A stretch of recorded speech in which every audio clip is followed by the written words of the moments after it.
mumastreets esocial media mandiri kuswera mazuva ano ndichiona kuti zviri kufamba sei. Nyaya dzacho ndiri kuita dzekufambira dzimwe dzachona pane tsaona yaitika masikati ano pakona St Patrick's na Airport Road. Handiti airport yakuda kunosvika kuairport. Ndofunga vazhinji vanoshandisa road iyo vanopaziva.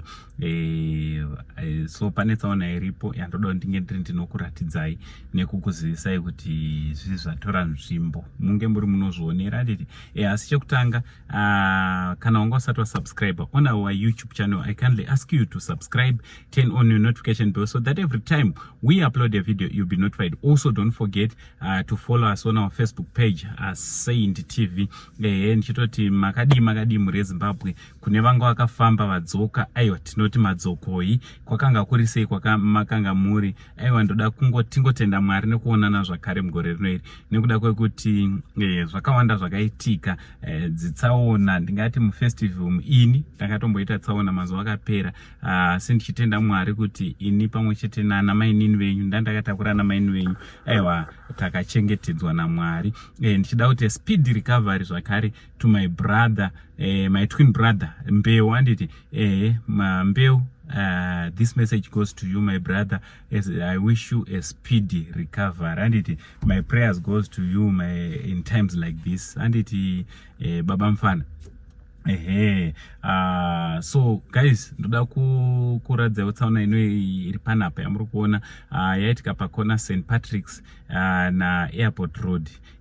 Pane intersection, pane road, pane robot ripo andi pa intersection ipapo.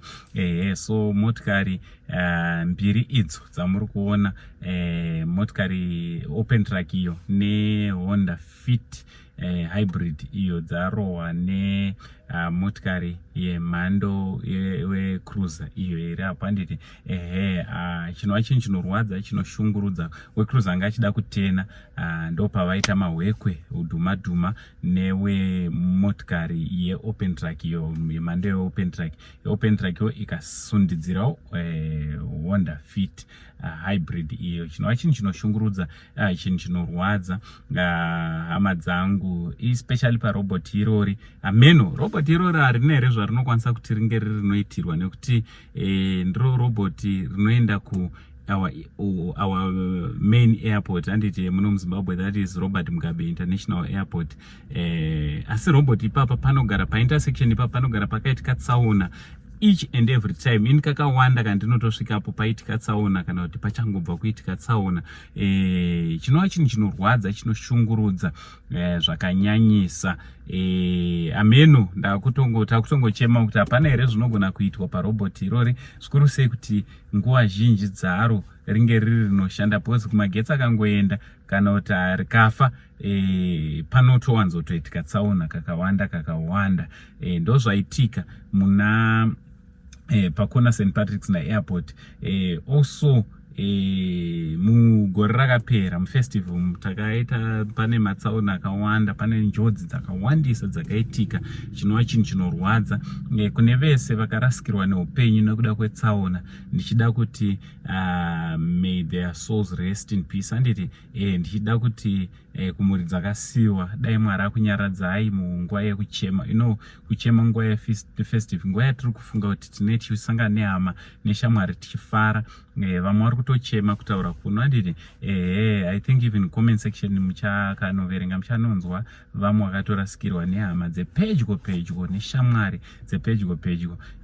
Also ndichida kuti kune vese vari kurwadziwa varimo muzvipatara nekuda kwetsaona mufestival, ndichida kuti I wish you a speedy recovery. Handiti so ndonyaya yandati ndiuye tiuye tizongokuzivisai nekukuonesai kuti tsaona dziri kuitika munyika yeZimbabwe dzakati wandei. Chinova chinhu chinorwadza, chinhu chinoshungurudza. Ameno munofungeiwo nevidhio rino.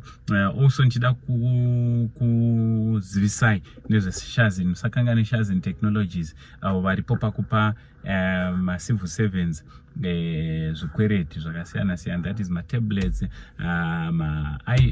iPhone, laptops nema solar generators nezvakasiyana siyana nemari chaichai, but pari zvino vari kupa zvikwereti izvi kumacivil servants. Vamwe vese vangazvida makasununguka kunge muri munotenga nekeshi. Handiti hapana chinhu chakaipa ipapo.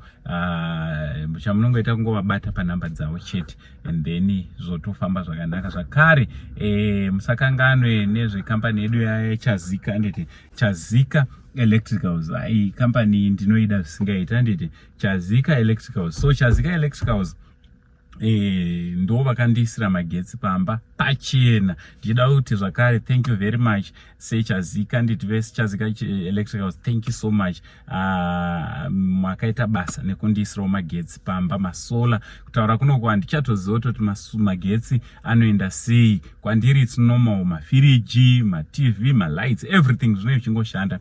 So mapackages avo seyandakaisirwa inini vakazondiratidza mapackages ndikaona kuti vakanisa 3 inokwanisa kusimudza izvozvo. So zvamunoita vari kuita nemutengo wakadera. Kana muri muHarare vanouya hapana mari yetraveling, vanongouya chete nesame price. Especially mukazviitirwa muchivaudza kuti tazviona paSaint TV, vanobva vatokupai discount. Kungava kwaMutare, kungava kuChiredzi, zvakare tiriko sekuziva kwenyu kuti ndini ndatova brand ambassador wavo. Handiti so kuChiredzi tiriko. So kwese kwana Lovewood mukada kuisirwa magetsi munongobata veChazika Electricals. Munguva inoyi musacheme nenyaya yemagetsi. Aiwa, Chazika iripo kukuisirai masola padzimba dzenyu. So izvozvo zvakare tiri kuda kuti kune macivil servants vari kuda masola mudzimba dzavo. Ndoizva kuti vamwe mune muchida masola, ndiri kuda kuti nditaure neChazika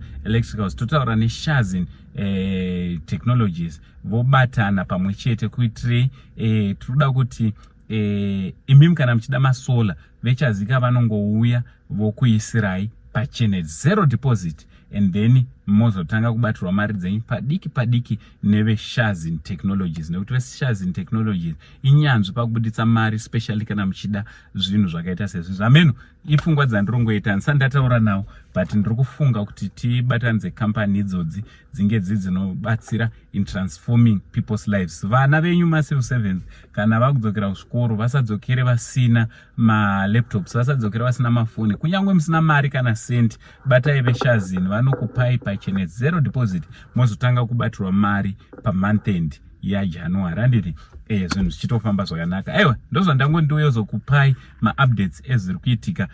Tichitobva panapa ndine zvimwe zvanicharamba ndichikupai. So stay tuned pano paSaint TV. Don't forget to subscribe, don't forget to share, don't forget to like and comment. From Uncle Saint, the only Zimbabwean uncle, ndiri chanzvadzi chamai venyu mimi Chigotwe, mumba mana mai venyu. Chigotwe chinoda budiriro, Chigotwe chinoda kuti zvinhu zvikufambire zvakanaka. Ndichiti it's much love and God bless.